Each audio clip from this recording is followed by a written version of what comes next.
If you asked the internet, Marcus Chen was having the best week of his life. At 31, he was the face on the cover of Wired, the boy wonder of the blockchain, and as of 4:00 p.m. this afternoon, the man who had just sold his company, Ether, for $500 million. But if you asked Marcus Chen, he wasn't having a week. He wasn't even having a day. He was having a hollow, vibrating silence where his soul used to be. The celebration party was happening right now in a penthouse in Tribeca. There were fountains of champagne.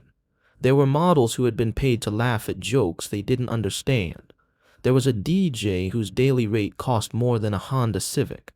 And Marcus was currently standing on a cracked sidewalk in Williamsburg, Brooklyn, staring at a pigeon fighting a rat for a crust of bread.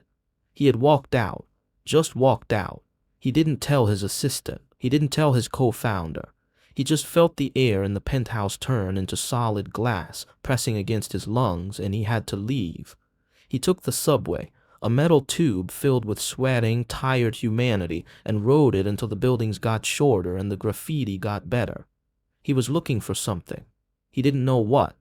Maybe just a place that didn't smell like expensive cologne and ambition. He turned a corner and hit a wall of scent. It wasn't the exhaust fumes of the BQE. It was warm. It smelled like browned butter, like caramelized sugar, like yeast rising in a dark room. It smelled like a hug felt. He looked up. A tiny crooked sign hung above a shop with peeling sage green paint, flour, and feelings. Inside, the windows were fogged up, not from a machine, but from heat. Life. Marcus pushed the door open.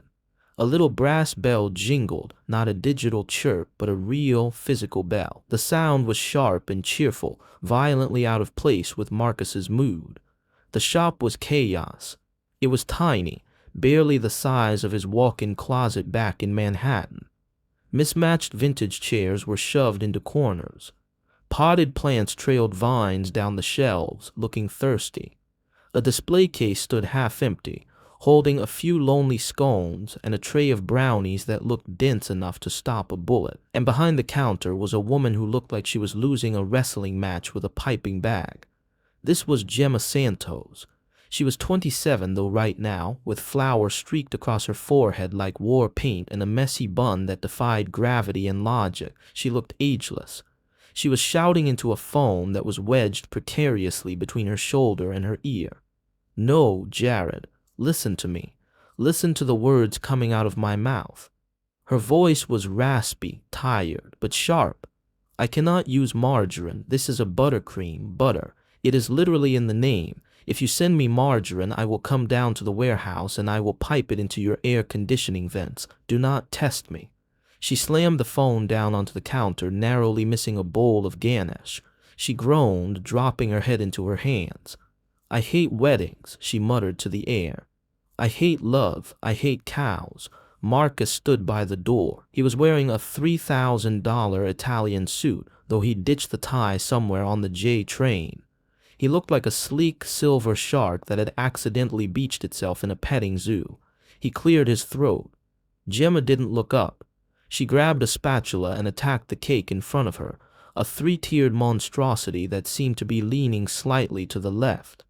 "We're closing in 10 minutes, she barked, not checking to see who it was. "Unless you're the health inspector or you have 5 pounds of unsalted European butter in your pocket, I can't help you." Marcus walked to the counter. The floorboards creaked under his loafers. He placed his hands on the scuffed wood. They were manicured, steady, and cold. "I need serotonin," he said. Gemma froze. The spatula hovered mid-swipe. Slowly, very slowly, she looked up. She took him in. The suit. The haircut that cost more than her rent. The eyes that looked like shattered obsidian, dark, shiny, and completely empty. She blinked. "We sell carbohydrates, sir," she said, her voice flat, "and plenty of cholesterol. Serotonin is aisle 4 at the CVS." Marcus didn't blink. He reached into his jacket pocket. The movement was smooth, practiced. He pulled out a card. It was matte black, metal, heavy. The kind of card that didn't have a limit. The kind of card that opened doors that didn't even have handles. He placed it on the sticky counter with a distinct click. "I'll pay triple," Marcus said. His voice was monotone, like he was ordering a merger, not a pastry. Triple for whatever item in that glass box makes a person smile. I'm conducting an experiment. The bakery went silent. There were only 3 other people in the shop. In the corner sat Mrs. Higgins, a retired schoolteacher with a crossword puzzle. By the window was Destiny, a local drag queen currently out of drag, nursing a gigantic iced coffee. And near the display case was a young mom wiping chocolate off a toddler's face. They all stopped. They all looked at Marcus. Gemma looked at the card, then she looked at Marcus's face. Most people, when they saw that card, stood up straighter. They smiled. They became helpful. Gemma Santos did none of those things. She snorted. It wasn't a ladylike sound. It was a scoff that came from deep in her chest. An experiment, she repeated. She looked over at Destiny. Hey, Des, look alive. We've got a tech bro trying to purchase human emotion at a 300% markup. Destiny lowered his sunglasses, looking Marcus up and down with professional judgment. Honey, Destiny drawled, if money could buy serotonin, I wouldn't be eating a day-old scone in Williamsburg. I'd be on a yacht in Mykonos with a 20-year-old named Fabio. Exactly, Gemma said, turning back to Marcus. She picked up the black card between 2 fingers, holding it like it was a dead cockroach. Put this away, Alon. Marcus frowned. My name isn't Alon. Whatever, Bezos, Zuckerberg, whoever you are. She dropped the card back onto the counter. It rattled. You can't just walk in here and throw money at me because you're having a bad day. You want a smile. Go to the Sweet Green down the block. I hear they sell sadness in a bowl for $15. That seems more your speed. Marcus stood there. He felt a strange sensation in his chest. It wasn't anger. He knew anger. Anger was hot. This was confusion. He had just sold a company for $500 million. He had employees who trembled when he walked into a room. He had wait lists for his time. And this woman, covered in flour and smelling like vanilla extract, was looking at him like he was an inconvenience, like he was a bug on her windshield. I don't want salad, Marcus said. I want to know why everyone says this place is special. Who says that? Gemma asked, going back to her piping. Yelp, Marcus said. Gemma rolled her eyes so hard it looked painful. Oh my God, he reads Yelp. Of course he does. The reviews, Marcus continued, his voice devoid of inflection, reciting from memory. Flour and feelings isn't just a bakery, it's a hug. The lemon lavender cake made me call my mother. Gemma Santos bakes like she's trying to save your soul. He looked at her intensely. I want to know if it's true or if it's just marketing. Gemma stopped piping. She looked at the lopsided cake. Then she looked at the exhausted mom in the corner, who looked terrified that her toddler was about to scream. Gemma walked out from behind the counter. She was short, maybe 5'2", but she moved with the energy of a welterweight boxer. She walked over to the display case, grabbed a pair of tongs, and pulled out a single dark chocolate sea salt cookie. She walked back to Marcus and slapped the cookie onto a paper napkin in front of him. That'll be $4, she said. And a tip for my emotional labor. Marcus looked at the cookie. It was ugly. It wasn't perfectly round. The chocolate chunks were uneven. Reached for his black card again. Cash, Gemma said, or debit. I'm not paying the transaction fees on that thing for a $4 cookie. Marcus paused. He patted his pockets. He realized he didn't carry cash. He didn't carry debit cards. He hadn't bought anything under $1,000 in person in 3 years. He looked up helpless. Oh, for the love of Destiny sighed from the corner. He stood up, walked over, and slapped a $5 bill on the counter. I got it. Consider it a donation to the Save the Billionaires Foundation. Marcus looked at the drag queen. I can pay you back. I can Venmo you. Don't worry about it, sweetie, Destiny said, patting Marcus's cheek with a hand that had perfectly manicured nails. You look like you need a win. You have recently divorced or SEC investigation written all over that forehead. Gemma rang up the sale. The register was an ancient thing that made a loud, ka-ching sound. She shoved the dollar change into the tip jar. Eat, she commanded. Marcus picked up the cookie. It was still warm. He took a bite. The flavor exploded. It wasn't just sweet. It was deep, dark, bitter chocolate, sharp flakes of sea salt, the richness of brown butter. It tasted heavy, real. It didn't taste like a factory. It tasted like someone had stood over a mixer and worried about it. It tasted like effort. Marcus chewed. He swallowed. Gemma was watching him, arms crossed over her apron. Well, she challenged. Did you feel the serotonin? Did you see God? Did you call your mother? Marcus looked at her. He wiped a crumb from his lip. It's adequate, he said. The entire shop groaned. Mrs. Higgins shook her head. Destiny threw his hands up. Adequate, that cookie is better than my last relationship. Gemma just laughed. It was a real laugh this time, dry, unbothered. Adequate, she repeated. Okay, Mr. Adequate, you can go now. We're closed. She turned her back on him. She started wiping down the counter, ignoring the man worth $500 million standing in her shop. Marcus didn't move. He should go. He should call in Uber Black. He should go back to the penthouse, drink the champagne, and let the numbness take over again. But he looked at the back of Gemma's head. He saw a stray curl bouncing as she scrubbed a stubborn stain. He saw the tension in her shoulders. He saw life. Marcus, he said. Gemma didn't turn around. Is that a statement or a question? It's my name, he said. Marcus.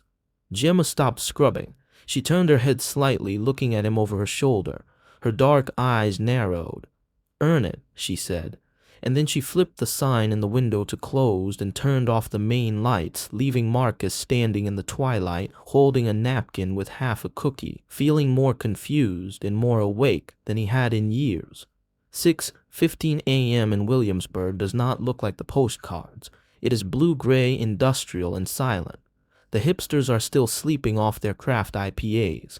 The strollers are still parked in brownstone hallways. The only things moving are the garbage trucks, the stray cats, and Marcus Chen. Marcus hadn't slept. Sleep was an inefficiency he had optimized out of his life years ago. Usually, he spent these hours reading Asian market reports or meditating in a cryotherapy chamber. Today, he was standing on a street corner in Brooklyn, wearing a hoodie that cost $600 but was designed to look like it cost $20. He was holding a cup of coffee from a high-end, third-wave espresso lab down the street, the kind of place where the baristas wore leather aprons and judged your soul. The coffee was perfect, chemically perfect. The temperature was exactly 195 degrees. The acidity was balanced. It tasted like nothing. Marcus took a sip, grimaced, and tossed it into a trash can. He looked across the street. Flower and Feelings was the only light on the block. The security gate was up. The windows were glowing gold against the morning gray. And inside, Gemma Santos was putting on a concert for an audience of 0. Marcus watched through the glass. She was wearing an oversized t-shirt that said "Support your local girl gang" and leggings covered in flower handprints. She was kneading dough on a massive wooden table, but she wasn't just kneading. She was dancing. She was throwing her whole body weight into the rhythm, hips swaying, head bopping to a beat Marcus couldn't hear. She looked ridiculous. She looked exhausted. She looked alive in a way Marcus hadn't felt since he wrote his first line of code at 12 years old, checked his Apple Watch. His heart rate, usually arresting 45 beats per minute, was sitting at 78. Interesting, he murmured. He waited until the clock struck 7:00 a.m. The open sign flipped. Marcus crossed the street. The bell chimed. Gemma was mid-spin, holding a tray of freshly baked croissants. She froze. The music, a heavy bass track from the early 2000s, was cut abruptly as she slapped a button on her phone. "You," she said. She was breathless. Her cheeks were flushed pink from the heat of the ovens. Marcus walked to the counter. The smell hit him again. Yeast, butter, and something sharper today, cinnamon, orange zest. It clawed at the back of his throat, demanding to be noticed. The sample size was insufficient, Marcus said, his voice level. I require additional data points. Gemma stared at him. She placed the tray of croissants in the display case.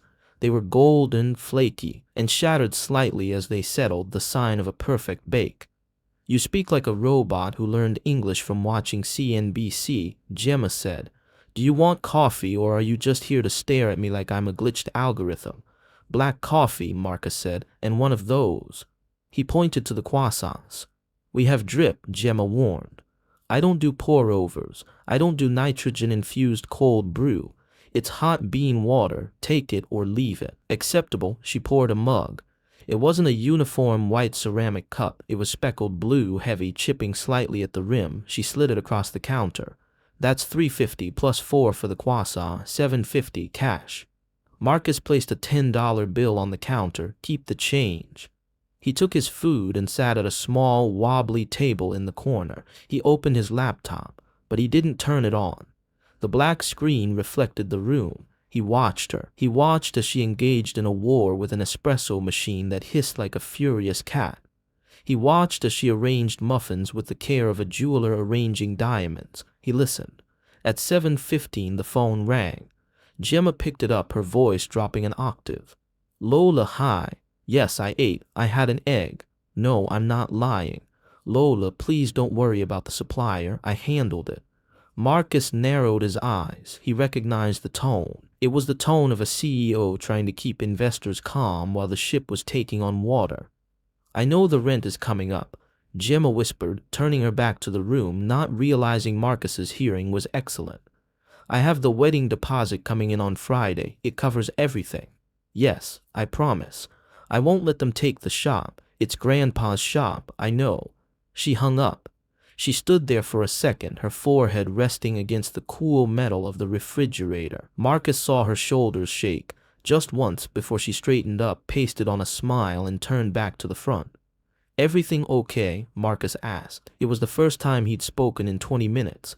Gemma jumped. Fine, peaky, just family stuff. Why aren't you working? Don't you have a crypto market to crash? I'm retired, Marcus said. You're 30, she guessed. 31, and I'm observing.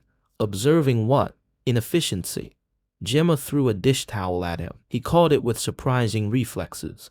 Get out of here with that. If you're gonna occupy a table during morning rush, you better buy another muffin. The morning rush began.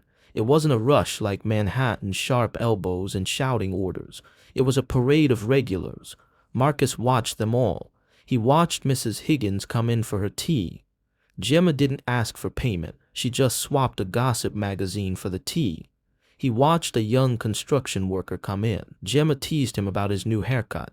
He watched Destiny swoop in, grab a scone, and leave a lipstick kiss on a napkin as payment. Put it on my tab, darling. Gemma was the sun in the solar system. She remembered names, dog breeds, allergies, and ex-boyfriends. She dispensed pastries and therapy in equal measure. Marcus felt invisible. He was a ghost in the machine. He sat in the corner, eating his croissant, which was, annoyingly, the best thing he had ever tasted. It shattered into buttery shards that melted on his tongue. It made the croissants in Paris feel like cardboard. Then the atmosphere changed. The door opened at 8:45 a.m.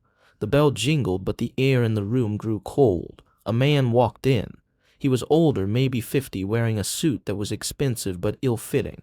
He had the smile of a shark that had just smelled blood. Miss Santos, the man said. His voice was oily. Gemma stiffened. She was wiping the counter, and her hand stopped mid-circle. Mr. Russell, she said. Her voice lost all its warmth. It was flat, hard. I told you I'm busy. I'm just checking in, Gemma, Mr. Russell said, leaning on the counter. He took up too much space. The offer stands, and frankly, with the market shifting, the structural integrity of this building is concerning. The city might need to condemn the block for renovations. Marcus looked up from his black laptop screen. Condemn, a threat masked as bureaucracy, classic leverage tactic. The building is fine, Gemma said through gritted teeth. My grandfather built the foundation himself. Foundations crack, sweetie, Russell said. He reached into his pocket and pulled out a business card. He slid it across the counter. Think about it. A vape shop, a high-end dispensary. You could walk away with enough cash to put that grandmother of yours in a very nice facility. Gemma's hand clenched around the dish rack. Her knuckles turned white. Get out, she whispered. Gemma, I said get out. She shouted. The few customers in the shop froze. My grandmother doesn't need a facility. She needs this shop, and so do I. We are not selling, not today, not ever. Russell held up his hands, feigning innocence. All right, just business. Don't get emotional, though, looking at the books. He glanced around the emptiest shop. Emotion doesn't pay the Con Ed bill. He smirked and walked out.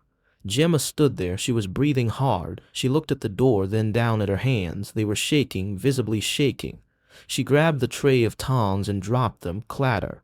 The sound was violent in the quiet shop. "Damn it," she hissed. She crouched down to pick them up, hiding her face. Marcus stood up. He closed his laptop. He picked up his empty mug and walked to the counter. He placed the mug in the bus tub. Then he reached into his hoodie pocket. He pulled out his wallet. He didn't have cash. He never carried cash, except he remembered the emergency fund his assistant insisted he keep, a folded stack of bills for bribes or emergencies.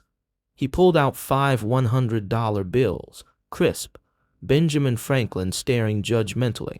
He saw the tip jar, a mason jar labeled Destiny's Wig Fund / Gemma's Sanity. He stuffed the $500 into the jar. "Keep the change," he said to the top of Gemma's head. He turned and walked out the door. He made it half a block. The morning air was crisp, smelling of exhaust and roasting coffee beans. He felt good, helpful. He had solved a problem. She had a liquidity issue. He provided liquidity. Efficient. "Hey!" The shout echoed off the brick buildings. Marcus turned. Gemma was sprinting down the sidewalk. She wasn't wearing a coat, just her apron and the girl gang t-shirt. She was clutching a fistful of cash. She caught up to him, skidding to a halt in her worn-out Converse sneakers. She was panting, her eyes blazing with a fire that could burn down a city. "What is this?" she demanded, shoving the money toward his chest. Marcus blinked. "It's a tip." "A tip is 20%, Gemma snapped. "A tip is $2 on a coffee. This is rent. This is pity." "You need it," Marcus said simply. "I heard the call. You're 3 months behind. Vendor is holding your supply. That man, Russo, smells weakness." Gemma froze. The color drained from her face, then rushed back in, twice as red. You eavesdropped on me." "I observed. I did due diligence. It's a habit." Marcus adjusted his hoodie. "Take the money, Gemma. It means nothing to me. It's a rounding error on my daily interest." That was the wrong thing to say. Gemma looked at him like he had just slapped her. She stepped forward, invading his personal space. She smelled like sugar and fury. "It means nothing to you," she repeated, her voice dangerously quiet. "That's exactly why I don't want it." She grabbed his hand, his cold, manicured hand, and forced his fingers open. She slammed the crumbled bills into his palm. "I am not a charity case, Marcus. I am not a tax write-off for your guilty conscience. And I am certainly not a project for you to fix because you're bored in your ivory tower." "I was trying to help," Marcus said, genuinely confused. "You want to help?" Gemma poked him in the chest, hard. "Buy a cake, order catering, tell your rich friends to come buy muffins, treat me like a business owner, respect me enough to let me earn it." She stepped back, wrapping her arms around herself against the cold wind. "I don't need saving," she said, her voice trembling slightly now. "I need customers who can taste the difference between butter and margarine. You probably taste spreadsheets."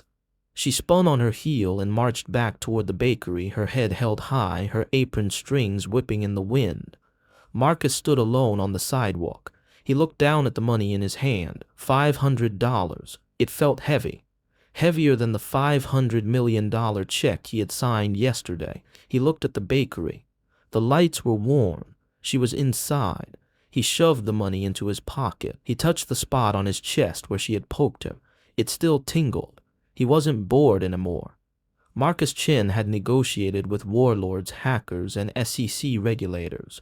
He had never lost a negotiation. But as he watched Gemma Santos slam the door of her crumbling kingdom, he realized something terrifying. He had absolutely no idea what the currency was in her world. But he knew, with sudden, absolute certainty, that he was going to spend every cent he had trying to figure it out. The third time Marcus Chin walked into Flower and Feelings, the sky had decided to mourn with him. It was raining in Brooklyn, a cold, sideways rain that turned the streets into oil slicks and made the subway rumble sound like distant thunder. It was closing time. The chairs were stacked upside down on the tables like skeletal acrobats. The display case was empty, save for a few crumbs that told the ghost story of a blueberry muffin. Marcus was the only customer left. He was sitting at the same wobbly table in the corner. He was wearing a charcoal wool coat that probably cost more than the espresso machine, and he was eating a slice of lemon lavender cake. Gemma was sweeping. She wasn't sweeping peacefully. She was sweeping at him. Every stroke of the broom was a passive-aggressive suggestion that he should leave. Swish. Move. Swish. Go home. You know, Gemma said, not looking up from the floor. Most people take the hint when I turn off the music, or when I start mopping around their shoes, or when I explicitly say, get out, I want to go home and watch reality TV. Marcus put his fork down. He dabbed the corner of his mouth with a napkin. The lemon is acceptable, he said. Gemma stopped sweeping. She leaned on the broom handle, blowing a stray curl out of her face. Acceptable, repeated. That recipe is 70 years old. It uses lemons imported from the Amalfi Coast and lavender I grow on my fire escape. Acceptable is an insult. Acceptable is a Pop-Tart. It has good structural integrity, Marcus clarified. The crumb is tight. The acidity cuts the sugar. It's efficient. Stop talking about cake like it's a suspension bridge, Gemma sighed. She walked over to his table and snatched the empty plate away. We're closed, Marcus. Go back to your penthouse. Go count your Bitcoin. Go do whatever billionaires do on a Tuesday night. Bathe in orphan tears. Marcus didn't move. He folded his hands on the table. The rain lashed against the window, blurring the headlights of passing cars into streaks of red and gold. I can't, Marcus said.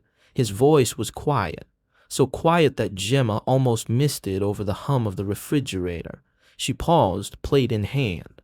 She looked at him, really looked at him. For the last 2 days he had been a nuisance, a rich tourist, a robot, but tonight in the dim light of the shop he looked hollow. The shadows under his eyes were deep bruises.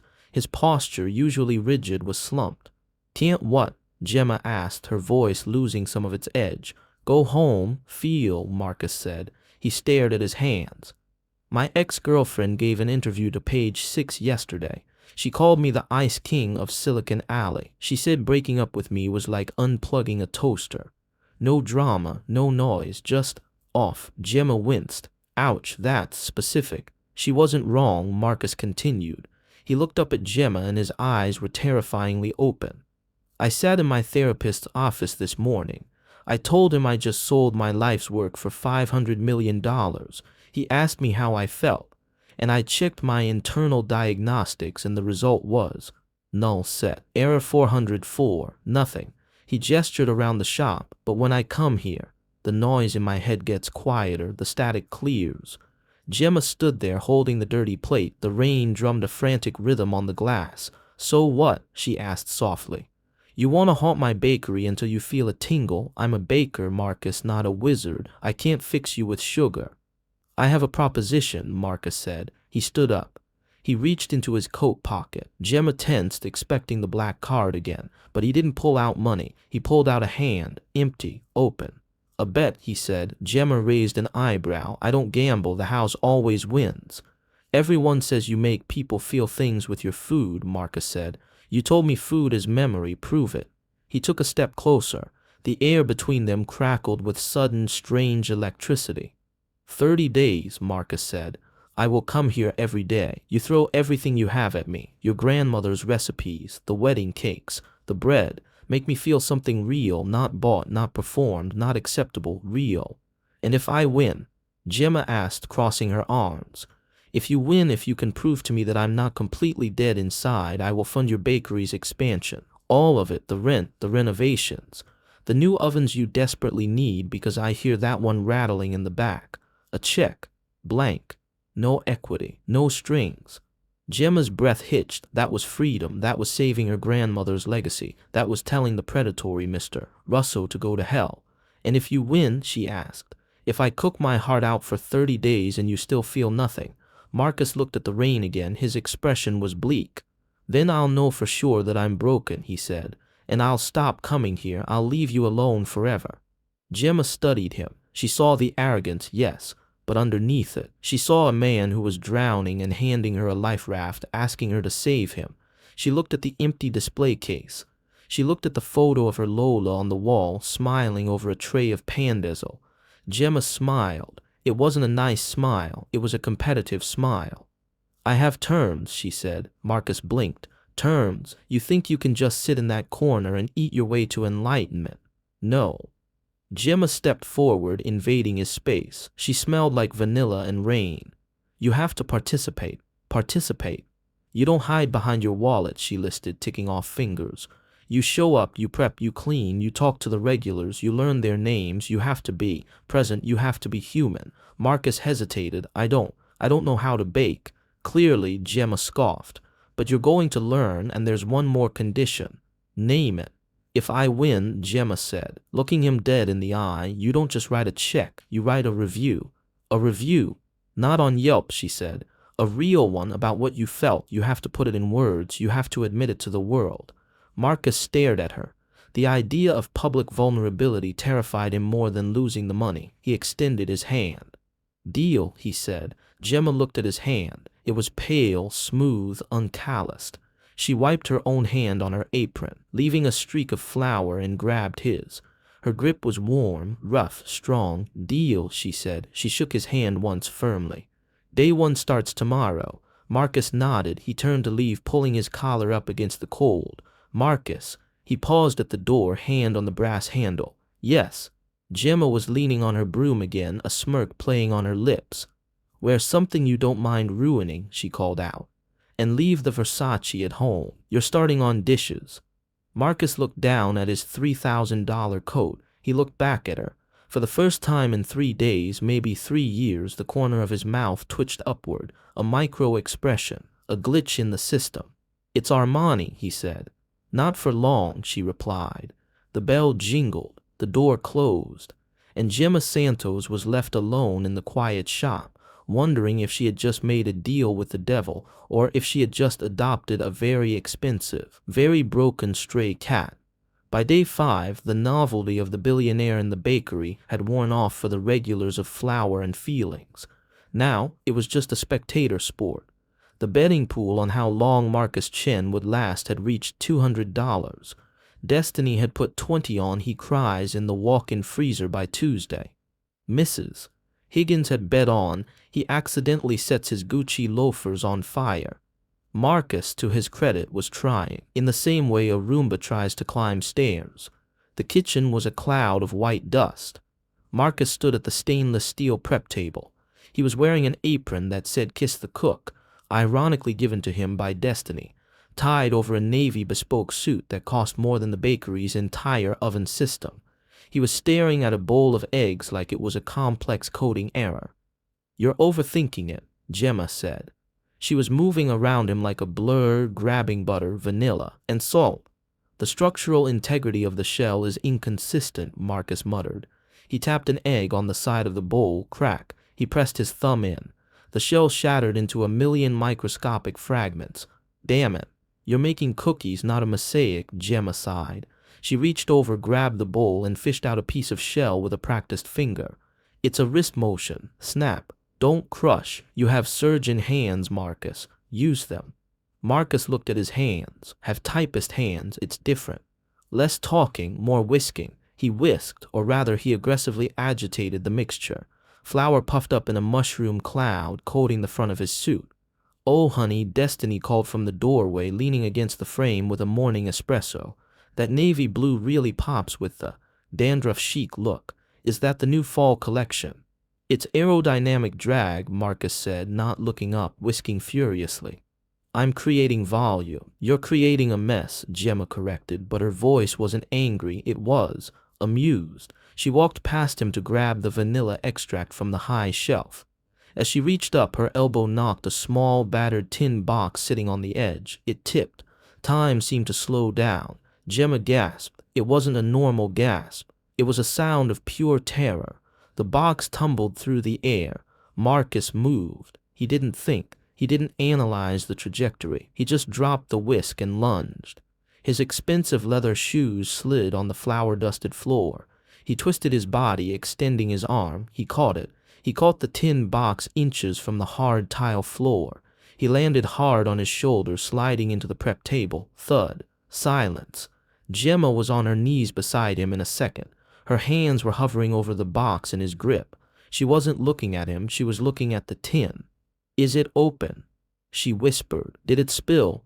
Marcus sat up, wincing slightly. He checked the latch. Secure, it's fine. He handed it to her. Gemma took the box like it was made of glass. She clutched it to her chest, closing her eyes. She let out a breath that sounded like a sob. Thank God, she breathed. Thank God. Marcus dusted flour off his sleeve. It's just recipes, Gemma. We have the internet. The cloud exists. Gemma's eyes snapped open. The amusement was gone. This isn't content. Marcus, she said, her voice fierce. She sat back on her heels, cradling the box. My Lola, my grandmother, she didn't write things down for the internet. She couldn't read English very well. She drew pictures. She used shorthand. She opened the lid carefully. Inside were yellowed index cards, scraps of napkins, backs of envelopes. They smelled like old paper and nutmeg. This one, she pulled out a stained index card, is the yube cake we made for my parents' wedding. This napkin, it's the first recipe she invented when she got to America. She didn't have money for butter, so she figured out how to use oil and yogurt. She looked at Marcus. In my family, we don't have trust funds, she said softly. We don't have stock options. We have this. Food is memory, Marcus. Every time I bake this cake, I'm having a conversation with her. If I lose this, I lose the language. Marcus sat on the cold kitchen floor, covered in flour. He looked at the scraps of paper. He thought about his own inheritance, a diversified portfolio, a trust managed by a faceless firm, a penthouse filled with furniture chosen by an interior designer he had met once. I don't have that, he said. The admission hung in the air. Gemma looked at him. Don't have what? Recipes. Memory, Marcus said. He picked up a pinch of flour from the floor and rubbed it between his fingers.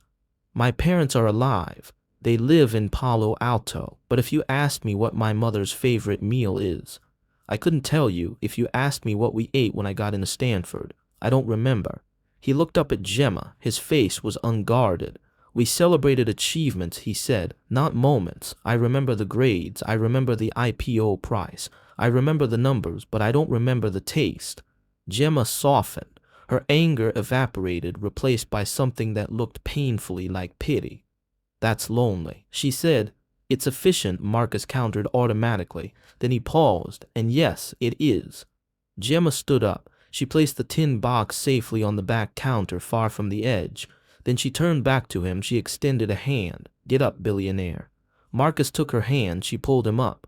Wash your hands, she ordered.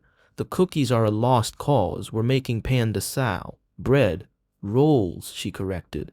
Sweet, salty, Filipino breakfast rolls. It's the first thing Lola taught me. It's forgiving. You can't overthink it. You have to feel it. The next hour was quiet. Gemma showed him the dough. It was soft, tacky, alive. Don't fight it, she whispered, standing next to him. She guided his hands. Push with the heel of your hand, pull back. It's a rhythm like a heartbeat. Marcus tried. He was awkward at first, stiff, but the dough was warm. It demanded a response. He pushed. He pulled. He felt the gluten developing, the structure tightening under his palms. For the first time in his life, he wasn't manipulating data. He was manipulating matter. Good, Gemma murmured. Now cut. He cut the dough into logs. He rolled them in breadcrumbs. They put the tray in the oven. They waited. The smell filled the kitchen. It wasn't the sharp sweetness of cake. It was earthy, yeast and salt and warmth. When the timer beeped, Gemma pulled the tray out. The rolls were golden brown. Some were crooked. Some were too big. They were imperfect.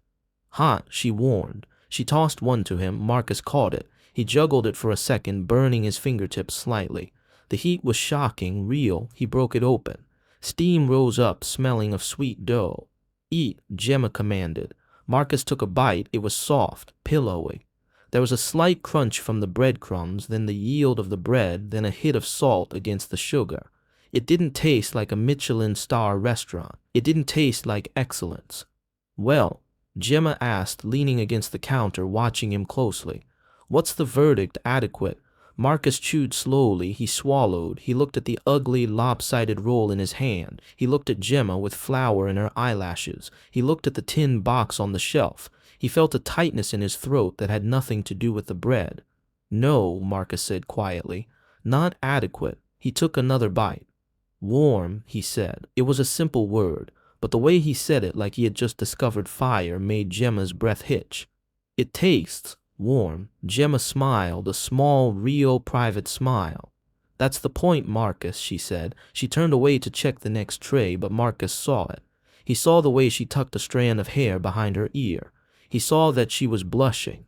He looked down at his ruined suit. He was covered in flour, egg yolk, and breadcrumbs. He looked like a disaster. He took another bite of the roll. For the first time in 5 days, he didn't check his watch. The vibe in flour and feelings had shifted. It was subtle, like the moment a dough finally rises. For 10 days, Marcus had shown up. He had washed dishes, breaking only 2. He had learned to differentiate between baking powder and baking soda after a minor explosion. He had even learned Mrs. Higgins's dog's name, Barkley. The regulars had stopped betting on when he would quit and started betting on when he would smile. But physics dictates that for every action there is an equal and opposite reaction. And in Marcus Chen's life, that reaction usually came in the form of a push notification. It was a Tuesday, the afternoon slump.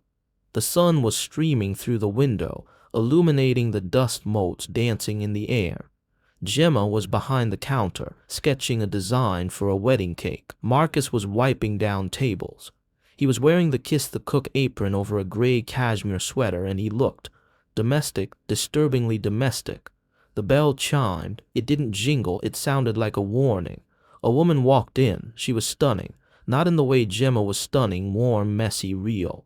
This woman was stunning in the way a stealth bomber is stunning. Sleek, expensive, terrifying. She wore sunglasses that covered half her face, a trench coat that was belted with surgical precision, and heels that clicked on the hardwood floor like a countdown timer. Marcus froze. He was holding a spray bottle of sanitizer. He stared at the woman. "Victoria," he said. The woman removed her sunglasses. Her makeup was flawless. Her eyes were cool, calculating, and currently scanning the bakery like she was looking for a health code violation. "Marcus," she purred. Her voice was smooth like polished glass. "So, the rumors are true. You really have gone." Rustic. This was Victoria Vance, tech influencer, lifestyle guru, and the woman who had told Page 6 that dating Marcus was emotionally equivalent to dating a very wealthy dial tone. Gemma looked up from her sketchbook. She tapped her pen. She sensed a disturbance in the force. "Can I help you?" Gemma asked, using her customer service voice, the one with the sharp edges. Victoria turned her gaze to Gemma. She looked at Gemma's messy bun. She looked at the flour smudge on Gemma's cheek. She smiled. It didn't reach her eyes. "Oh, you must be the proprietor," Victoria said. She made the word sound like janitor. "I'm just here to rescue a friend. I heard Marcus was having a midlife crisis in a bagel shop." "It's a bakery," Gemma corrected. "And we're out of bagels. Try the bodega." Victoria ignored her. She walked over to Marcus, stepping carefully around a wobbly floorboard. "Marcus, darling," she said, reaching out to touch his arm. "Look at you, cleaning tables. It's very performative. Is this for a documentary, a tax loophole?" Marcus took a step back. "I'm working, Victoria." Victoria laughed, a light tinkling sound. "Working? You sold ether for $500 million. You don't work, you acquire." She leaned in closer, dropping her voice, but in the small shop it carried perfectly. "Come on, the gala is tonight. Everyone is asking where you are. Don't embarrass yourself by playing house with the help. It's charming for a week, but let's be real. You don't belong here. You smell like yeast." Marcus gripped the spray bottle. His knuckles were white. "Victoria," he said, his voice low, "leave." "I'm just trying to save you from yourself," she sighed. She turned back to Gemma. "And you, sweetie, I admire the hustle, really. Trapping a whale like Marcus. Bold strategy, but be careful. He doesn't catch feelings. He catches investments. Once he gets bored of the quaintness, he'll leave. He always does." The air in the shop was so thick you could slice it with a cake knife. Gemma stood up. She walked around the counter. She didn't rush. She moved with the steady, heavy momentum of a woman who lifts 50-pound flour sacks for a living. She stopped 2 feet from Victoria. Gemma was 5'2". Victoria was 5'10" in heels, but Gemma felt 10 feet tall. "Are you going to buy something?" Gemma asked. Victoria blinked. "Excuse me, a muffin, a scone, a coffee. Are you going to make a purchase?" "I hardly think." "Then you're loitering," Gemma said. She pointed to the door. And this is a business, my business, not a petting zoo for bored socialites, not a backdrop for your Instagram story. It is a place where people eat. She took a step forward. Victoria instinctively took a step back. You come into my house, Gemma continued, her voice rising. You insult my staff. Yes, he is staff right now, and you insult my hygiene. Get out. Victoria looked at Marcus. Are you going to let her talk to me like that? Marcus looked at Gemma. He saw the fire in her eyes. He saw the way she stood, protective, fierce, immovable. He looked at Victoria. She's the boss, Marcus said. You heard her. Victoria's mouth opened, then closed. She put her sunglasses back on with a sharp snap. Fine, she spat. Enjoy the carbs, Marcus. I give it another week before you remember who you are. She spun around and marched out. The door slammed. The bell jingled, sounding traumatized silence. Marcus let out a breath he had been holding for 5 minutes. He slumped against a table. I am so sorry, he said. He rubbed his temples. That was mortifying. Gemma didn't move for a second then. Her shoulders dropped. She let out a long exhale. She wears too much perfume, Gemma said. It's gonna make the croissants taste like Chanel No. 5. Marcus looked up. She was awful what she said to you. I've heard worse. Gemma shrugged. She walked back behind the counter and picked up her pen, but she didn't draw. She just clicked the cap. On, off, on, off. My ex, she said suddenly. Cody. He was a visionary, that's what he put in his bio. He wanted to turn the bakery into a crypto cafe, NFTs with every donut. Marcus winced. Gross, yeah. When I broke up with him, he told me I lacked scale. He said, Gemma, you're a small town girl in a big city. You're never going to be anything more than a corner store. He told me I'd be bankrupt in a year without his genius. She looked at Marcus. That was 2 years ago. I'm still here. Marcus walked over to the counter. He placed the spray bottle down. He was an idiot, Marcus said. Clearly, he bought Dogecoin at the peak. They looked at each other. A smile tugged at the corner of Marcus's mouth. A real one. Victoria once asked me if I could optimize our date nights, Marcus admitted. She wanted me to send a calendar invite with a meeting agenda. Agenda item 1, intimacy, 15 minutes. Gemma burst out laughing. No. Yes, tracked our relationship KPIs in a spreadsheet. That is the saddest thing I have ever heard. Gemma gasped, wiping a tear from her eye, and I listened to Adele. They stood there, leaning on the counter, laughing in the empty shop. It was the first time they were just two people, not a billionaire and a baker, just two survivors of bad relationships. You defended me, Marcus said quietly, the laughter fading into a comfortable silence. I defended my shop. Gemma corrected, though her cheeks turned pink. And nobody insults my dishwasher. Good help is hard to find. Marcus looked at her. He felt that warmth again, the one he felt when he ate the bread. It was spreading from his chest to his fingertips. Thank you, he said, but the warmth didn't last. That night Gemma was closing up. Marcus had left an hour ago. She was scrolling through her phone, checking the bakery's Instagram. Usually she got about 20 likes, a comment from Mrs. Higgins. Tonight her notifications were exploding. 99 plus new comments. She frowned. Her thumb hovered over the icon. She tapped it. It wasn't good. Victoria had posted a story, a photo of the bakery's dusty floor, a zoomed-in shot of Marcus looking miserable in an apron. Caption: sad to see a genius lose his mind. Some people will do anything for a payday. Save Marcus gold digger Gemma felt her stomach drop. She opened the comments on her latest photo, a picture of a Yube cupcake. User TechBro99, is this the trap house? User Victoria Stan, imagine making the Marcus Chin wash dishes. The audacity. User Anon, your cakes look dry, just like your bank account. User Observer, she's obviously manipulating him. Look at her, she's nothing special. The comments kept scrolling. Nasty, personal, vicious. Gemma sat on the floor of the dark bakery. The phone screen illuminated her face in a cold blue light. She read one comment, then another. She's holding him back. He's a lion. She's a mouse. Gemma's hand shook. She thought about her grandmother. She thought about the dignity of this shop. She wanted to reply. She wanted to fight. But then she remembered Cody. You're small time, Gemma. She turned off her phone. She sat in the dark, listening to the hum of the refrigerator, feeling very, very small. Outside, the city kept moving.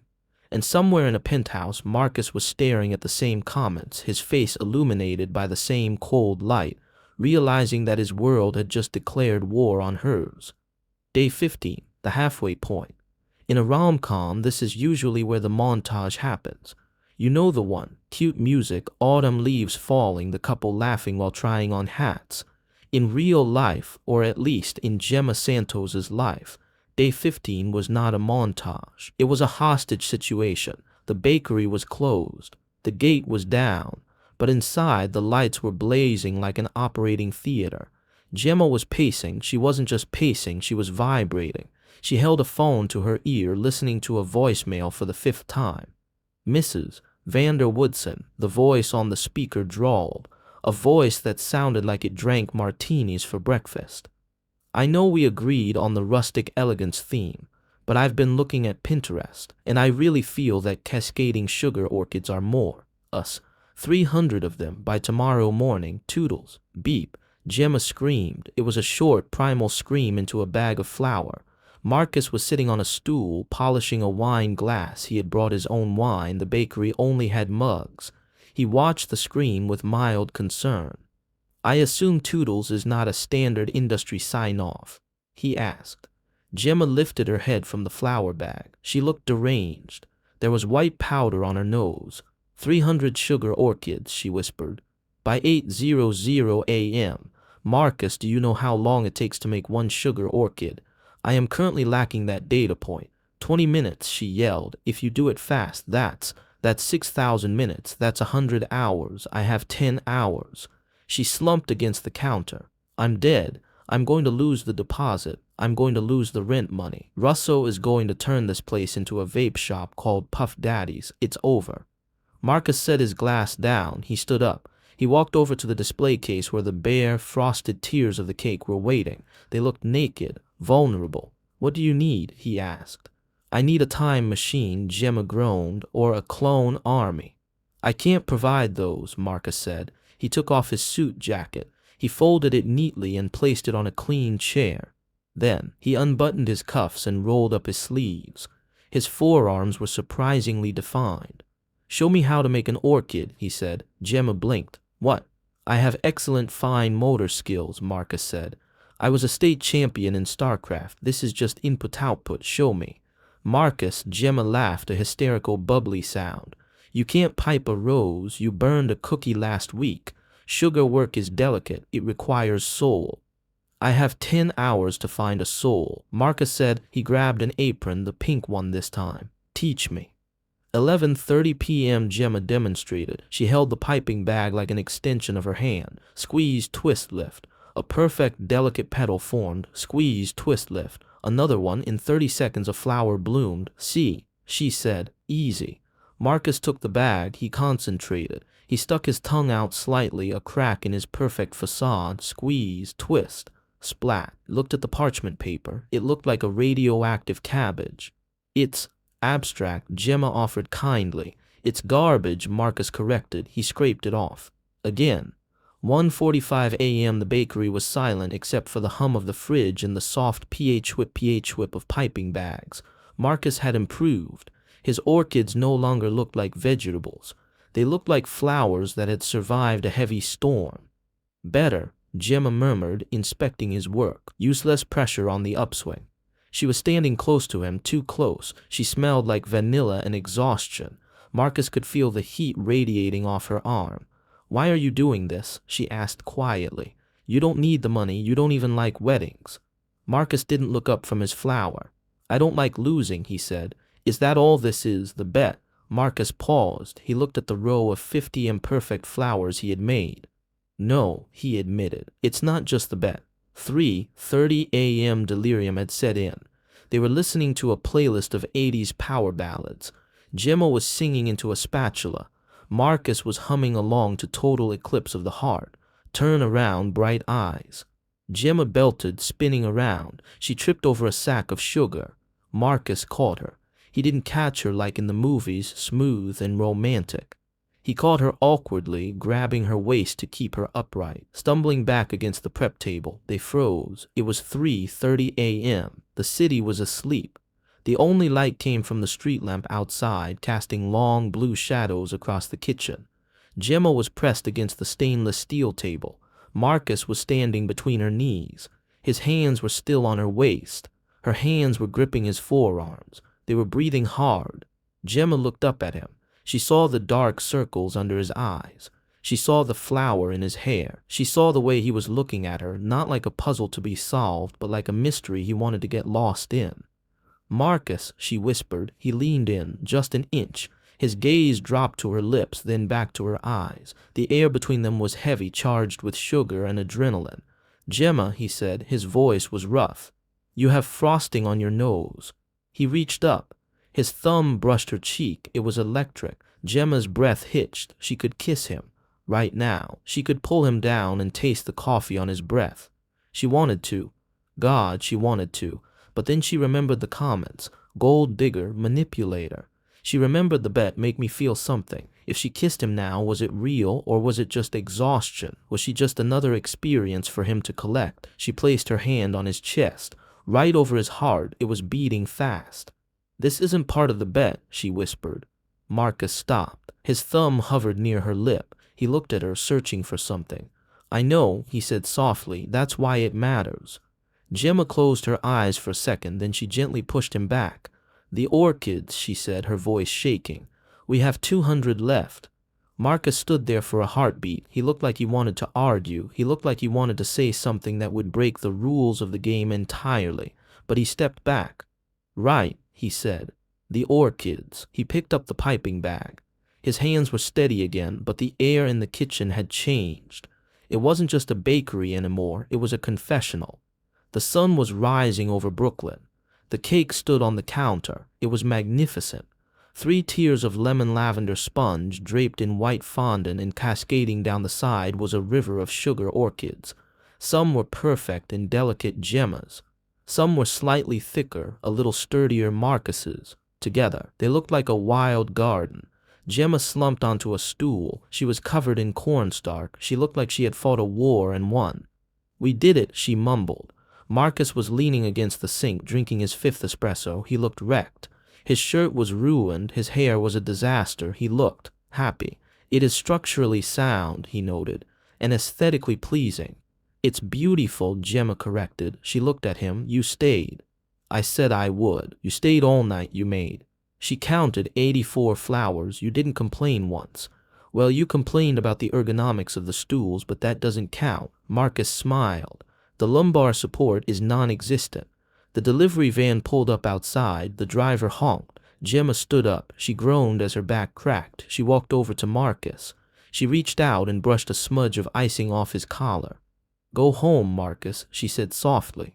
"Get some sleep. You look terrible." "Thanks. I mean it. You look like a raccoon that fell into a cocaine shipment." He laughed, a tired, deep laugh. "See you tomorrow?" he asked.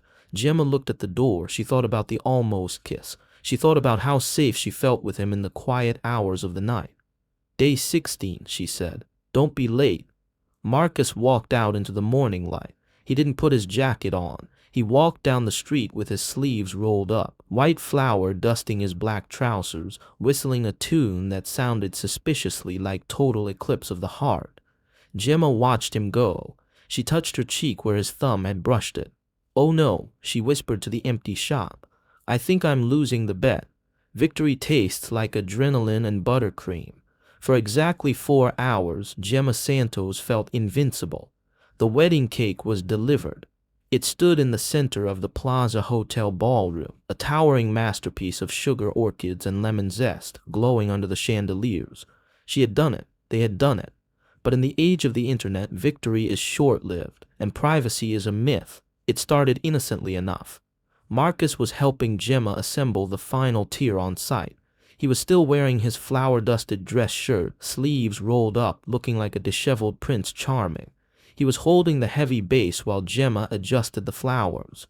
"Steady," Gemma whispered. "I am a statue," Marcus replied. "I am granite." A wedding guest, a 20-something girl in a bridesmaid dress holding a mimosa, walked by. She stopped. She squinted. She pulled out her phone. She didn't see a baker's assistant. She saw Marcus Chen, the man who was on the cover of Forbes last month. The man worth $500 million currently holding a tube of icing like it was the crown jewels. Click. Record. Upload. The video hit TikTok at 10:15 a.m. By 10:30 a.m. it had 50,000 views. By 11:00 a.m. it was trending on Twitter under Billionaire Baker. The caption, "OMG, is that the Ice King of Tech, frosting a cake. With a mystery girl, he looks soft." Marcus Chen romance Brooklyn Gemma and Marcus returned to the bakery at noon, exhausted but high on success. They walked down the block, bumping shoulders. "I'm just saying," Marcus argued playfully. "The bride's mother looked like she wanted to eat me." "She wanted to hire you," Gemma laughed. "She asked if you came with the cake. I told her you were a limited edition." They turned the corner toward the shop. They stopped. There was a line. Usually a line was good. A line meant profit. A line meant rent was paid. But this wasn't a line of hungry neighbors. This was a mob. There were teenagers with ring lights. There were paparazzi with long lens cameras. There were influencers doing dances in front of the peeling sage green paint. "What is happening?" Gemma breathed. "I think," Marcus said, his voice dropping to that cold, corporate tone, "the data point has been leaked." They tried to push through. "It's him, it's the Baker billionaire." Someone screamed, flashes went off, blind white light. "Marcus, Marcus, is it true you lost your fortune? Who is she? Is she the new girlfriend?" "Marcus, give us a smile, show us the apron." They shoved microphones in Gemma's face. "Sweetie, tell us, how much did he pay for the shop? Is this a PR stunt?" Gemma felt the walls closing in. She pushed past a cameraman who stepped on her foot. She unlocked the door, dragged Marcus inside, and slammed it shut. Locked it, pulled the grate down halfway, but the noise didn't stop. They were banging on the glass. The shop was safe, but the vibe was shattered. Destiny was sitting in the corner, looking frazzled.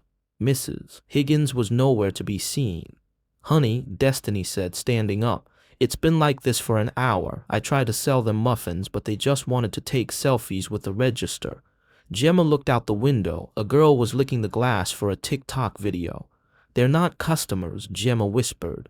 "They're viewers." "They'll leave," Marcus said. He was standing in the middle of the room, wiping his face. He looked annoyed, but not devastated. He was used to this. News cycle is 24 hours. By tomorrow, they'll be chasing a celebrity breakup. Tomorrow, Gemma spun around. "Marcus, I can't open the door. How am I supposed to sell bread if people can't get in?" "I'll buy the inventory," Marcus said quickly. "I'll cover the day's losses. It's a calculation. X lost revenue equals Y check." Gemma stared at him. The adrenaline from the morning crashed into a wall of disappointment. "You still don't get it," she said. "Get what?" "I'm solving the problem." "You are the problem." The words hung in the air, sharper than she intended. Outside, the crowd cheered as someone threw a streamer over the sign. "Look at them," Gemma said, pointing to the window. "They don't care about the food. They don't care about my grandmother. They're here for the circus. They're here for you." She walked behind the counter. She picked up a tray of the ugly, lopsided pan de sal they had made together days ago. "Mrs. Higgins called me," Gemma said, her voice trembling. "She tried to come in for her tea. She couldn't get through the crowd. Some guy with a camera pushed her. She went home." Marcus flinched. I can send her tea. I can have it delivered." "She comes here because she's lonely, Marcus." Gemma yelled. "She comes here because this is her safe place, and you took that away." She slammed the tray down. "You turned my home into a content house. You turned my legacy into a meme." Marcus stood very still, his face smoothed out. The Ice King mask was sliding back into place. It was a defense mechanism, Gemma realized, but right now it just looked cold. "I didn't ask for them to come," Marcus said quietly.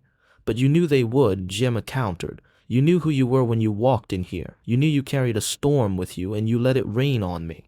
She took a deep breath. She looked around her shop. It felt small, exposed, cheapened.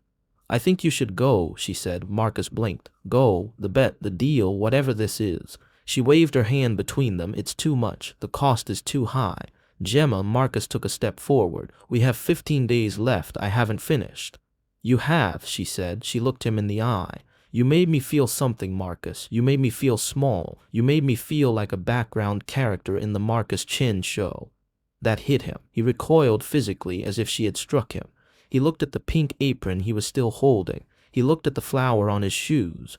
He looked at the spot on the counter where they had eaten cookies and laughed just yesterday. "I see," Marcus said. His voice was devoid of emotion now, perfectly flat. "I apologize for the disruption to your operations. I will have my assistant send a check for the lost revenue and the emotional distress." "I don't want your check," Gemma screamed. "I just want my bakery back." Marcus nodded once, sharp, efficient, understood.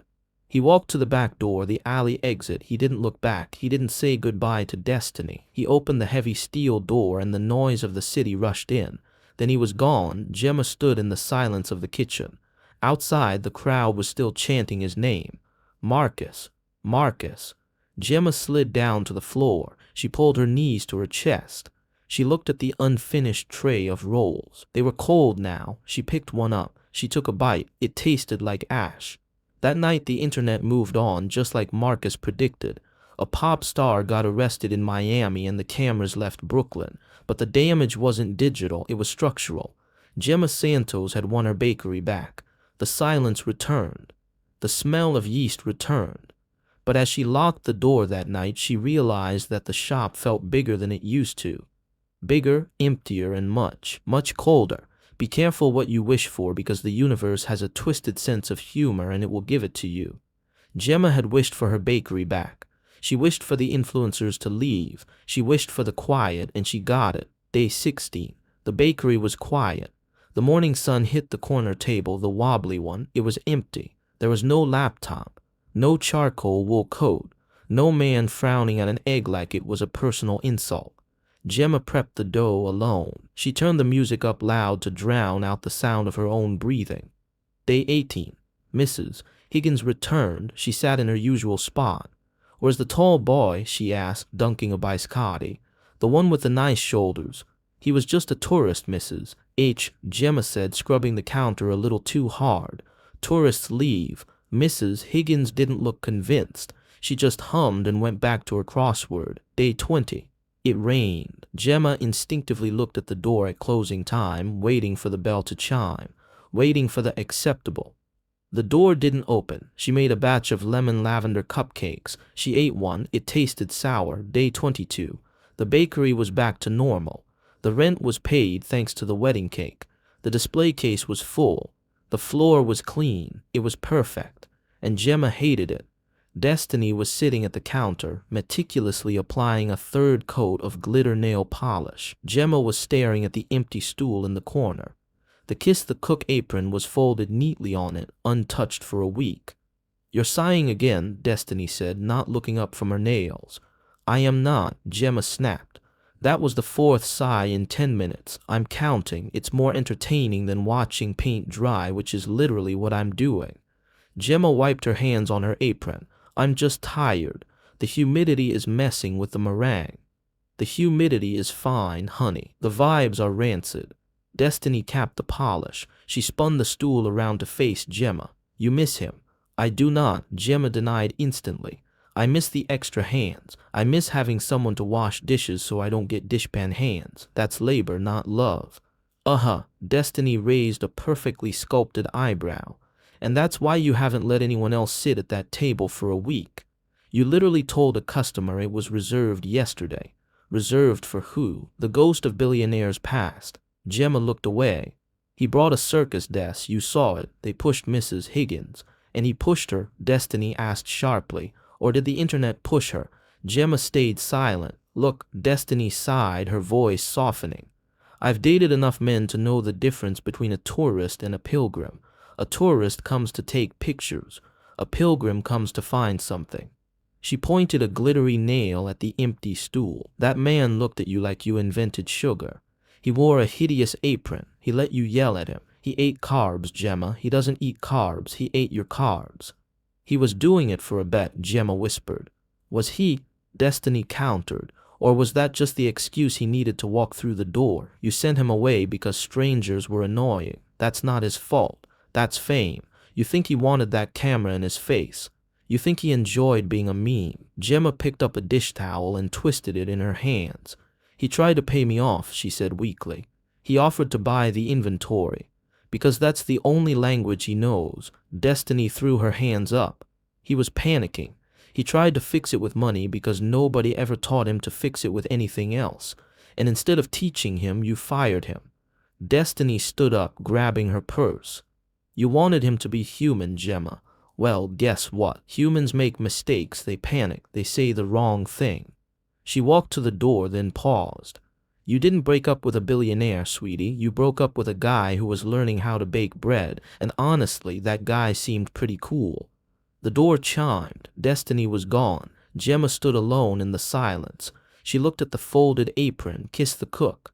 She walked over to it. She picked it up. It still smelled faintly of expensive cologne and burnt cookies. Gemma sat on her couch, a glass of cheap wine in one hand, her laptop in the other. She opened Google. For the last 3 weeks, she had avoided reading about him. She didn't want to know the net worth. She didn't want to know the accolades. But tonight she typed, Marcus Chen. The results flooded the screen. Ice King of Silicon Alley. Ether CEO sells for $500M. Ruthless, efficient, cold.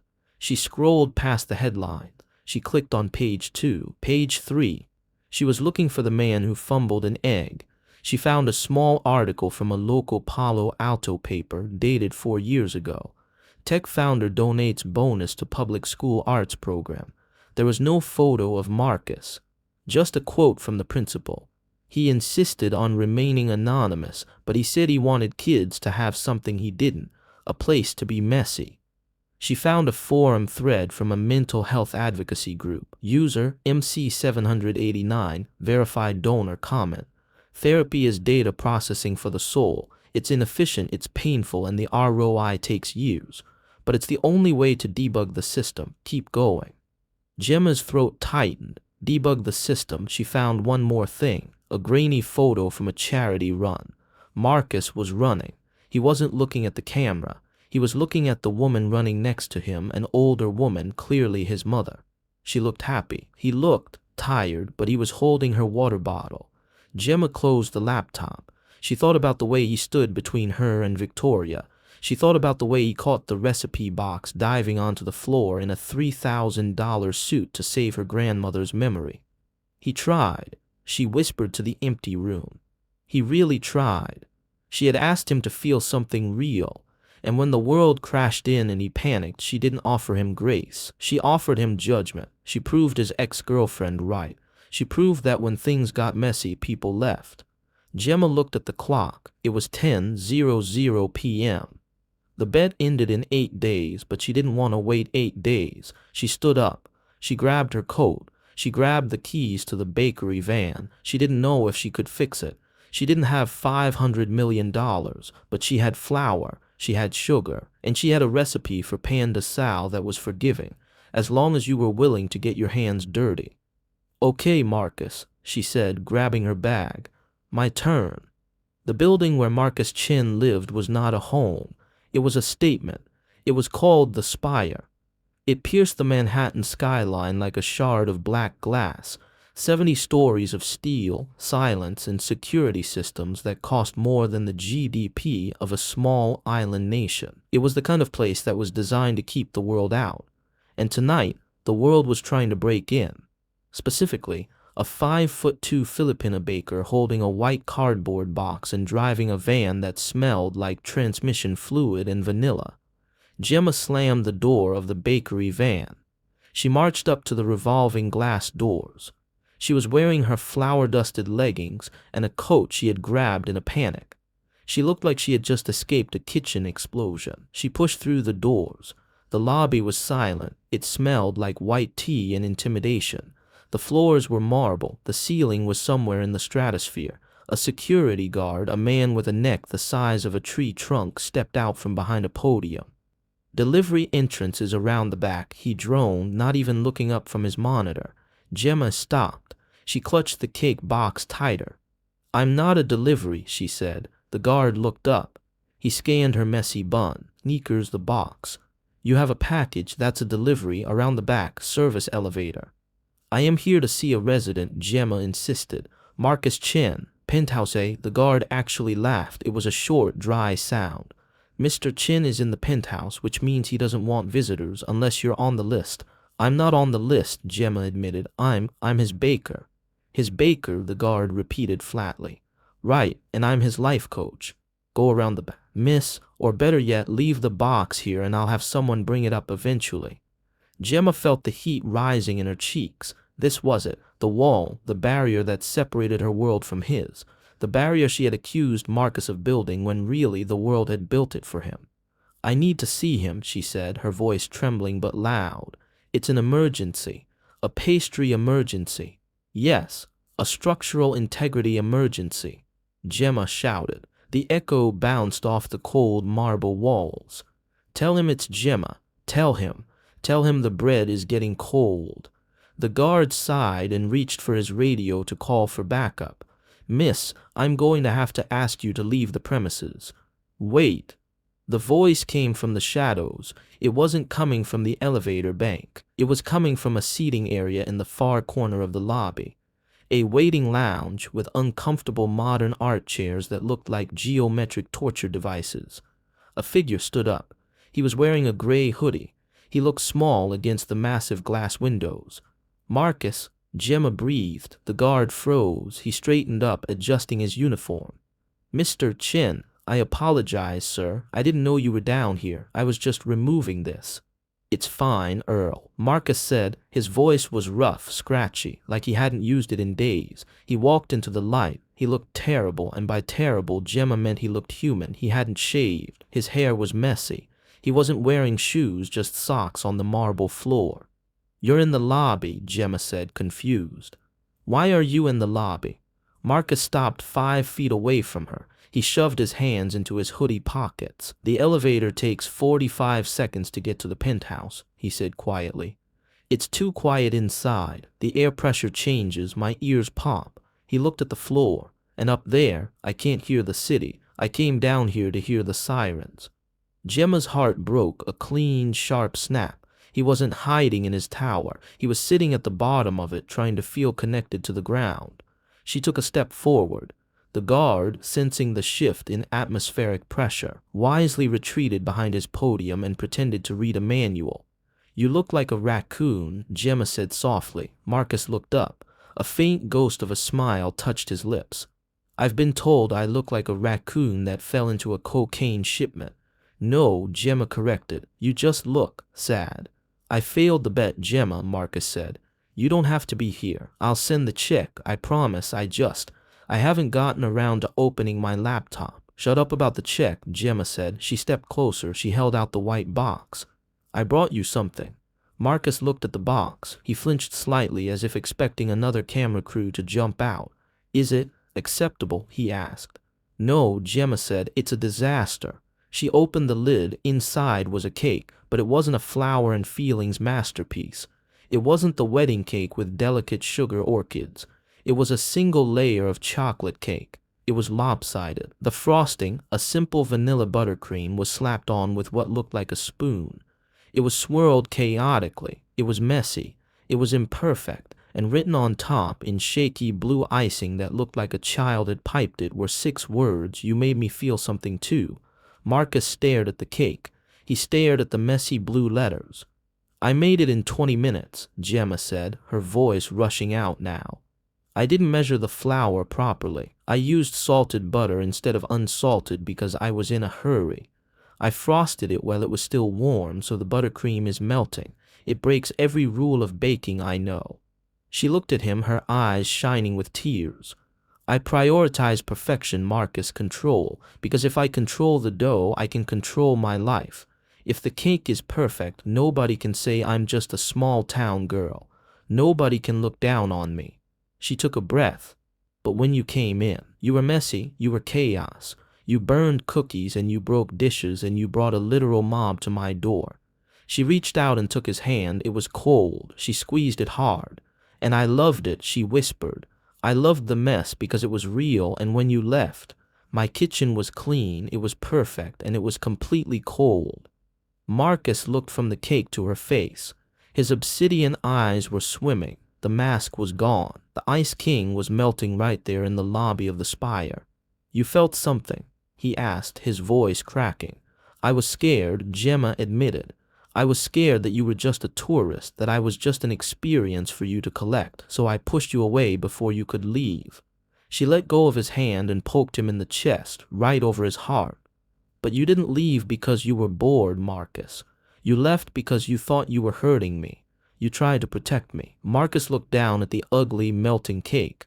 I don't know how to do this, he whispered. I don't have the data. I don't have the memory. We make new memories, Gemma said. Starting with this cake, which honestly might taste terrible. I think I forgot the baking soda. Marcus laughed. It was a wet, choked sound, a sob disguised as a laugh. He reached out. He didn't take the box. He took her face. His hands were shaking. He ran his thumb over her cheekbone, wiping away a smudge of flour she hadn't even known was there. Warm, he whispered. What? You, Marcus said. You are warm. He leaned down. There were no cameras. There were no influencers. There was just a bored security guard named Earl and the hum of the HVAC system. Marcus kissed her. It wasn't a movie kiss. It was desperate. It tasted like tears and relief and the faint, sweet promise of chocolate. It was messy. It was inefficient. And it was the most perfect thing Gemma had ever felt. When they pulled apart, Marcus rested his forehead against hers. He was crying, silent tears tracking through the stubble on his cheeks. I think, he whispered, I just won the bet. Gemma laughed, sniffing back her own tears. Technically, we have 8 days left. I don't need 8 days, Marcus said. He looked at the ugly cake again. I'm hungry. You want to eat this? It's literally melting. I don't care, Marcus said. He took the box from her. He looked at the security guard. Earl, do we have forks at the front desk? Earl looked up deadpan. No, sir, but I have a plastic spoon from my yogurt. Acceptable, Marcus said. And they are sitting on the cold marble floor of a billion-dollar building. Marcus Chen and Gemma Santos ate a lopsided melting chocolate cake with a single plastic spoon. It was gritty. It was too sweet. And to Marcus, it tasted exactly like memory. Day 30, the deadline. In contract law, a deadline is a termination point, a hard stop. But in a bakery, time is circular. The dough rises, the dough bakes, the dough is eaten, and the next morning you start again. Marcus Chin arrived at Flower and Feelings at 5:30 a.m. He wasn't wearing a suit. He wasn't wearing a hoodie. He was wearing jeans, a white t-shirt, and the Kiss the Cook apron which he had tied himself. He didn't order a coffee. He walked behind the counter, washed his hands for exactly 20 seconds, and started prepping the espresso machine. Gemma came down the stairs from the apartment above the shop. She stopped. The machine was hissing. The smell of fresh grounds filled the air. Marcus was tamping the portafilter with the focus of a bomb squad technician. You're early, Gemma said, leaning against the doorframe. Marcus looked up. He smiled. It wasn't the polite smile of a CEO. It was the easy, tired smile of a partner. The grinder was set 2 course, he said. I adjusted the calibration. The extraction time is now exactly 25 seconds. Nerd, she said affectionately. She walked over and hip-checked him gently. It's day 30, Marcus. Marcus stopped. The steam wand hissed and went silent. It is. The bet is over. Technically, Marcus said, wiping the steam wand with a microfiber cloth. The bet concludes at close of business today. You won, Gemma said. You know that, right? Did I? You felt something. You cried on the floor of your lobby over a melting cake. I think that counts as a win. Marcus reached into his back pocket. He pulled out an envelope. It was white, thick, and sealed with wax. The check, he said, for the renovation, the ovens, the expansion, everything we agreed on. Gemma took the envelope. She didn't open it, placed it on top of the espresso machine. And the second part of the deal, she asked. Marcus's face tightened slightly. The vulnerability hangover was real. The review, he said, you promised. A real review, public, in writing. I did. He pulled out his phone. I posted it 5 minutes ago, he said. On my personal blog. I haven't used that URL since I was coding in my dorm room, but apparently people still subscribe to the RSS feed. Gemma pulled out her own phone. Her hands were shaking slightly. She opened the link. Title, On the Inefficiency of Yeast. Author, Marcus Chen. I have spent my entire adult life optimizing systems. I believe that the world was a series of inputs and outputs. If you input money, you output comfort. If you input success, you output happiness. If you eliminate friction, you eliminate pain. I was wrong. 30 days ago, I walked into a bakery in Brooklyn called Flour and Feelings. I was looking to purchase a sensation. I treated the owner, Gemma Santos, like a vending machine. I expected to prove that I was broken, that my internal hardware was incapable of processing emotion. Instead, I learned that feeling is not a deliverable. It is not scalable, and it is terribly, wonderfully inefficient. Love is inefficient. It requires you to ruin a $3,000 suit with flour. It requires you to sit on a hard stool at 3:00 a.m. while sugar orchids refuse to set. It requires you to stand in a kitchen and feel useless, and then realize that being useless is the only way to learn how to be useful. Gemma Santos did not fix me. She did not patch my code. She simply handed me a ball of dough and told me to stop thinking and start working. She taught me that warmth is not a temperature setting. It is a choice. It is the choice to stay when the crowd leaves. It is the choice to eat a burnt cookie and say thank you. This bakery is loud. It is chaotic. The floorboards are uneven. The business model is questionable, but it is the only place in New York where I can taste the difference between being alive and just existing. Rating, 5 stars. Recommendation, order the lemon lavender cake and the complete destruction of your emotional walls. Gemma finished reading. She stared at the screen. A tear hit the glass. Inefficiency of yeast, she laughed, wiping her eyes. You are such a dork. It's a metaphor, Marcus defended, though his ears were red. Suddenly Gemma's phone buzzed, then Marcus's phone, then the shop phone, ding, ding, ding. Destiny kicked the door open. She wasn't walking, she was strutting. She held her phone up like a beacon. Honey, she screamed. Have you seen Twitter? You're trending again, but this time they're not roasting you. She shoved the phone in Gemma's face. The review was trending. Flour and Feelings was trending. Comment. Did the Ice King just write a love letter to carbs? I'm sobbing. Comment. I need to go to this bakery immediately. Comment. Wait, ruin a $3,000 suit. I need the backstory. Comment. He finally admitted he has feelings. We stay in a healing king. The window was filling up with faces again. But this time they weren't paparazzi. They were people, neighbors, regulars. A guy from Jersey who just read the blog and wanted a croissant. The line was forming.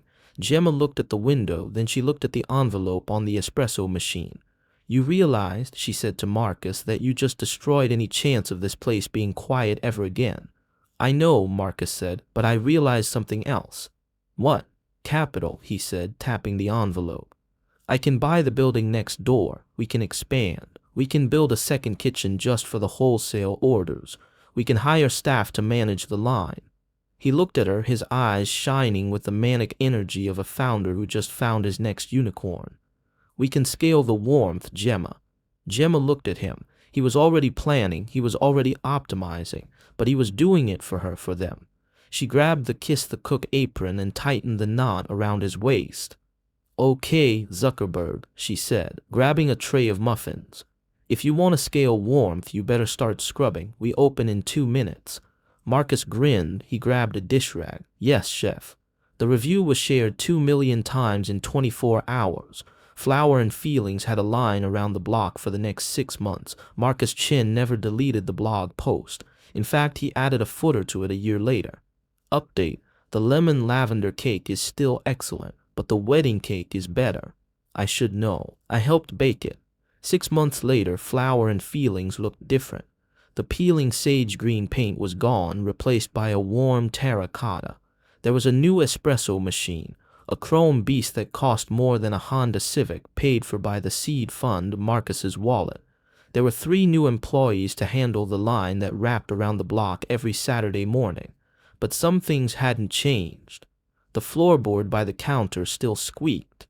Mrs. Higgins still sat in the corner doing her crossword, and Marcus Chin was still terrible at baking. It was 9:00 p.m. The new staff had gone home.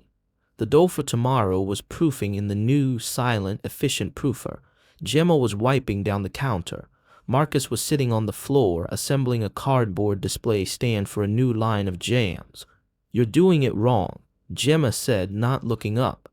I am following the schematic, Marcus argued, frowning at a piece of cardboard tab A. The structural engineering of this display is fundamentally flawed. Who designed this? An anarchist. It's cardboard, Marcus, just tape it. Tape is a crutch for poor design. Gemma laughed. She loved this. She loved the domestic rhythm of it. The way he would leave his penthouse, which he still owned but rarely slept in, to come here and argue with cardboard boxes. She walked over to him. He was wearing jeans and a black t-shirt that had a smudge of flour on the shoulder. He looked relaxed. The tension that used to live in his jaw was gone. Hey, she said, nudging his leg with her foot. Leave the box. I have a surprise for you. Marcus looked up. A surprise. I made pan de sal. We make pan de sal every day, Gemma. I made a special batch, she said. Using the new oven, I want to test the heat distribution. Marcus stood up. He dusted off his knees. Acceptable. I will perform quality control. Gemma walked to the back, grabbed a basket, and brought it to the center of the room. She put it on a table. Marcus reached for a roll. Wait, Gemma said. Marcus paused. He looked at her. Gemma's heart was beating fast. She wasn't nervous about the bread. She was nervous about everything else. About how much she loved this strange, analytical, beautiful man. Marcus, she said, do you remember the first day you came here? I recall being roasted by a drag queen and rejected by a baker. It was a humbling data point. You tried to buy a smile. I was inefficient. You were lonely, Gemma corrected. She stepped closer. We both were. She picked up a roll and broke it open. It steamed. You funded the renovation, she said. You saved the shop. You saved the legacy. It was a sound investment, Marcus murmured, his eyes soft. But you never asked for anything in return, just the bet. Marcus went quiet. He looked at the bread in her hands. Then he looked at the tin box, the battered recipe box, sitting on the high shelf. He took a deep breath. He reached into his back pocket. Gemma froze. Is this it? She watched as he shifted his weight. He stepped back. And then Marcus Chen, the Ice King, the billionaire, got down on one knee. Gemma's hands flew to her mouth. Marcus, Gemma Santos said. His voice was steady, but his hand was shaking slightly. He pulled something out of his pocket. It wasn't a velvet box. It wasn't a diamond ring. It was a whisk, a small silver wire whisk, maybe 4 inches long, a toy, an ornament. Gemma stared at it. Then she looked at him, confused. Is that kitchenware? I'm not asking you to marry me, Marcus said. Yet. Gemma blinked. Yet. I ran the numbers, Marcus said, looking strictly at the whisk in his hand. Relationships based on gratitude have a 40% failure rate. Relationships where one partner holds the financial power have a 60% failure rate. I don't want to be your investor, Gemma, and I don't want to be your savior. He looked up at her. I want to be your partner in everything.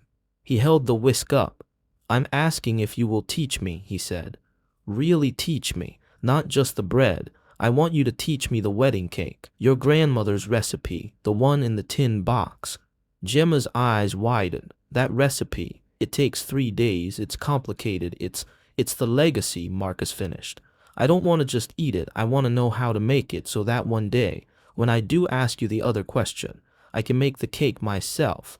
He smiled, a crooked, vulnerable, terrifyingly open smile. I want to earn it, Gemma.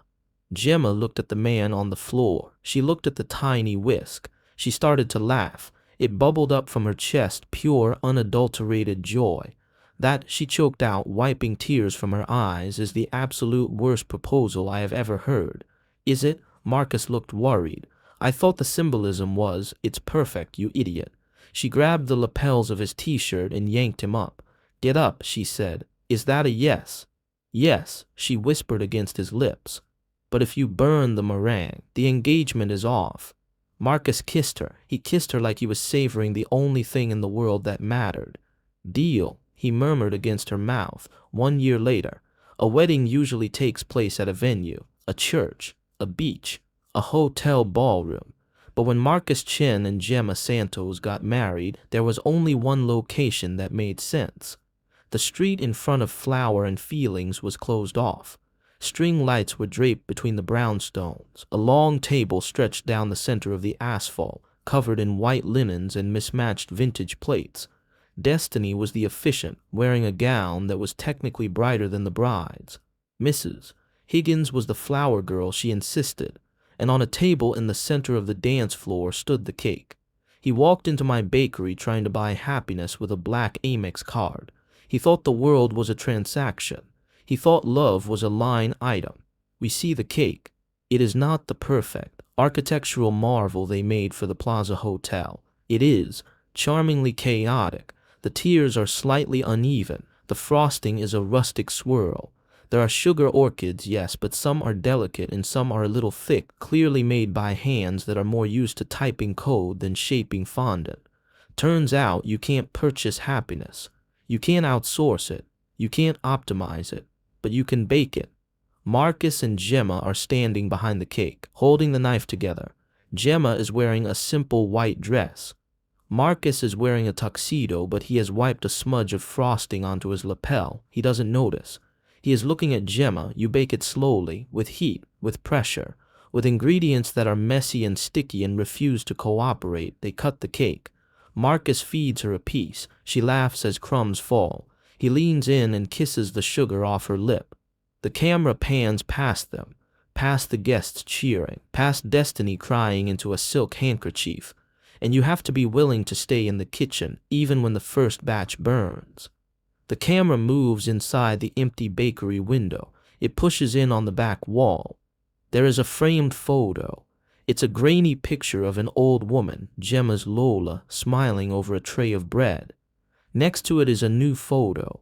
It's Marcus and Gemma, covered in flour, sleeping on the floor of the bakery kitchen, holding hands. And hanging on a hook right next to the photos is a tiny silver wire whisk.